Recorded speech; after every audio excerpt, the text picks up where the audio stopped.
घर में खाना नहीं है। बीबी अल्लाह के नाम पर कुछ देती जाओ। बीबी की आवाज़ तो जानी पहचानी लग रही है। सना तुम और इस हालत में? कौन सना बाजी? मैं किसी सना को नहीं जानती।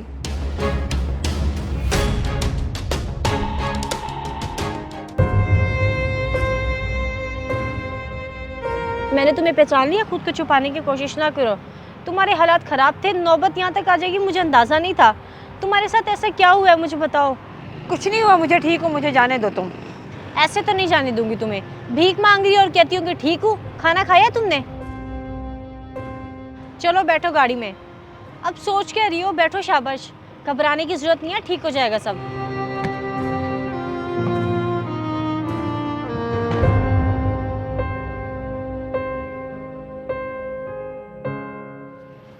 असगर, मेरी वाली सिगरेट वाली डब्बी तो दे यार। तूने कौन सा ब्रांड बना लिया है? जेब में ठेला है नहीं, मेरे वाली डब्बी दे दो। पहले पिछला हिसाब क्लियर कर, फिर आगे खाता चलेगा। असगर, पैसे तो मैं तुझे दे ही दूंगा, लेकिन तू मेरे साथ अच्छा नहीं कर रहा। याद रख, वक्त सबका बदलता है। और बड़ा आया वक्त बदलता है, वेला कहीं का बीवी की कमाई पे जी रहा है।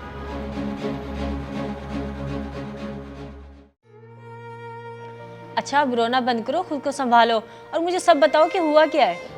शादी के बाद कुछ अरसे तक तो हालात ठीक रहे, मगर फिर नदीम को कारोबार में बहुत नुकसान हुआ और वो फिर घर ही रहने लग गया। एक दिन अचानक, नदीम हिम्मत करो, मर्द हो, मेहनत मजदूरी कर सकते हो, यूं घर बैठने से मसले का हल नहीं निकलेगा। अच्छा, तो तुम चाहती हो अब मैं लोगों का कचरा साफ करूं? सारी जिंदगी मैंने अपना कारोबार किया है, अब मैं लोगों की मजदूरियां करूं?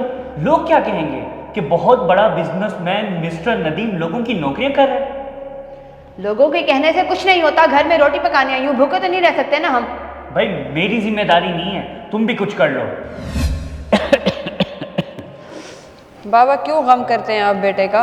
अगर उसने छोड़ दिया तो बेटी तो जिंदा है ना अभी आपकी। बेटे ने छोड़ा नहीं बेटी, उसने मुझे घर से निकाल दिया। ये भी नहीं सोचा कि मैं बीमार हूँ, सिर्फ और सिर्फ अपनी बीवी के कहने पर। अब आप यहीं रहेंगे मेरे पास, मैं आपकी खिदमत करूंगी और आपका इलाज भी कराऊंगी। वाह भाई वाह, बहुत अच्छा फैसला किया तुमने, जैसे यहाँ पैसों की बारिशें हो रही हों।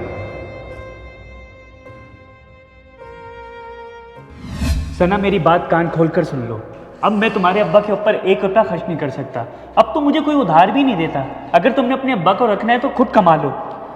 आहिस्ता बोलने अब्बा सुन लेंगे, और मैं कहाँ से कमा कर लाऊं? ना मेरी कोई तालीम है कि मुझे कोई नौकरी देगा और ना ही मेरे पास कोई हुनर।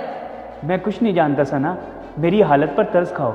ये देखो मेरे हाथ जोड़े हैं तुम्हारे आगे, मुझे मजीद परेशान मत करो, मैं तो पहले बर्बाद हो गया हूँ। अगर तुम कुछ नहीं कर सकती तो जाकर भीख मांगो और पालो अपने बाप को।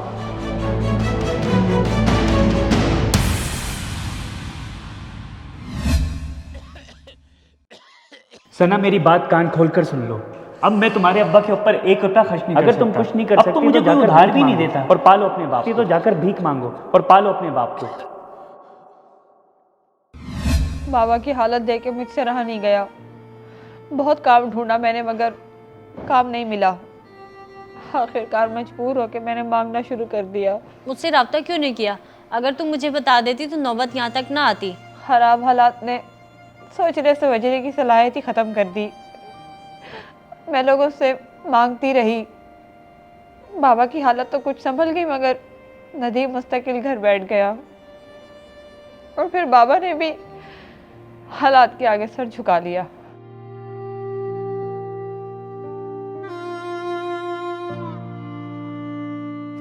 Thank you. लो सना, खाना शुरू करो।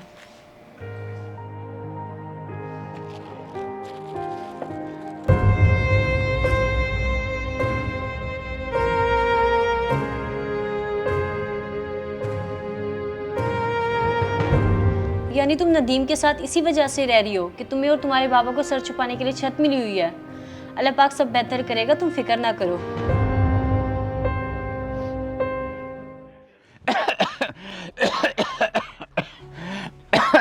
ओ भाई क्या मसला है? दिमाग खराब करके रख दिया मेरा। खांसी जा रहा है, खांसी जा रहा है, साथ पानी पड़ा है, लेकर पी ले। बेटा तुम्हें तो पता है मुझे ये खांसी का दौरा पड़ता रहता है, मैं जानबूझ के थोड़ा खांसता हूँ। मैं तो खुद तंग आ गया हूँ इस बीमारी से। अगर इतनी तंग आ गए हो इस बीमारी से तो रवानगी का क्यों नहीं सोचते? सब जा रहे हैं, पता नहीं कब नंबर आएगा। मरें और हमारी जान छोड़ें। शर्म नहीं आती तुम्हें नदीम मेरे बाप से इस तरह से बात करते हुए? हालात क्या खराब हुए, तुम तो इंसानियत ही भूल गए हो। मुझे तो लगा दिया तुमने दूसरों के आगे हाथ फैलाने पर। कम से कम मेरे बाप से तो इस तरह बात मत करो। भाषण देना बंद करो और ये बताओ कि कितने पैसे लेकर आई हो। मेरी सिगरेट भी खत्म हो गई और दुकानदार उधार भी नहीं दे रहा। मेरा दिमाग खराब हो गया, जल्दी दो मुझे, कितने पैसे लाई हो? ये लो, ये लो, घर का राशन भी लेकर आओ और अपनी सिगरेट भी लेकर आओ, मगर अब अब्बा से बदतमीजी मत करना।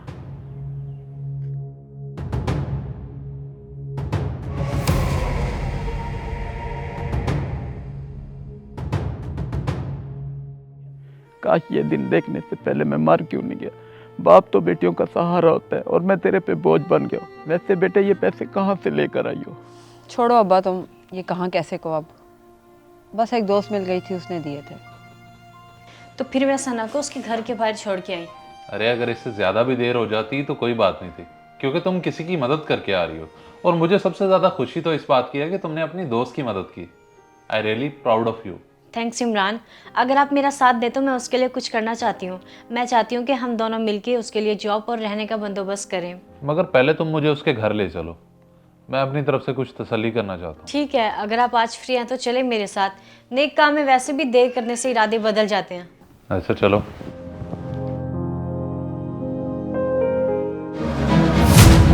उठा अपने पैसे। उस दिन तो बहुत ज़्यादा बोल रहा था ना, आज से तेरा मेरा हिसाब बिल्कुल ख़त्म और अपनी औकात में रही हो। औकात तो तू भूल गया अपनी, बीवी के कमाई पे पलने वाले।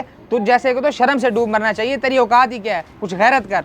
बकवास बनकर मुंह तोड़ दूंगा तेरा मैं, अगर आज के बाद मेरी जाती मामलात में दखल अंदाजी करने की कोशिश की तो। अगर इतनी सी भी गैरत है ना तुझ में, जाके खुद कमा और फिर औकात की बात करना। बड़ा आया जाती मामलात वाला।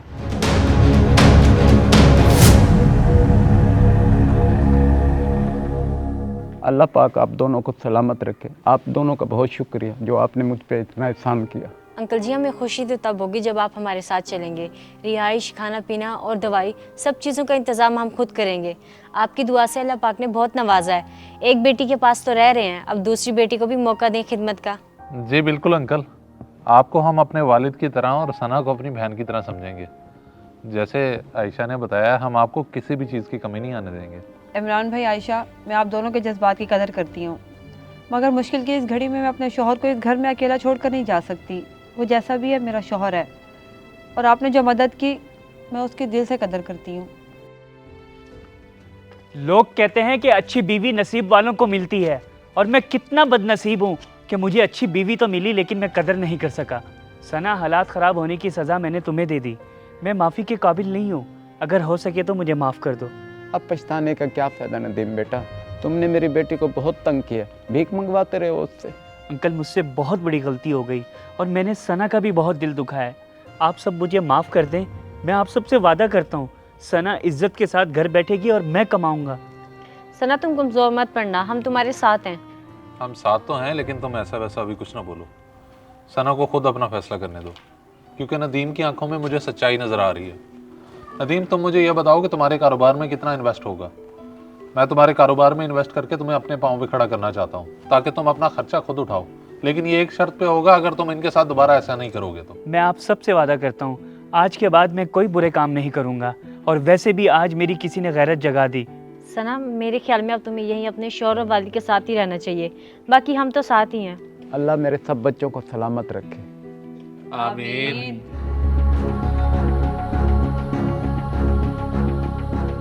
इस वीडियो को लाजमी शेयर करें। हो सकता है आपकी वजह से कोई राह रास्त पे आ जाए।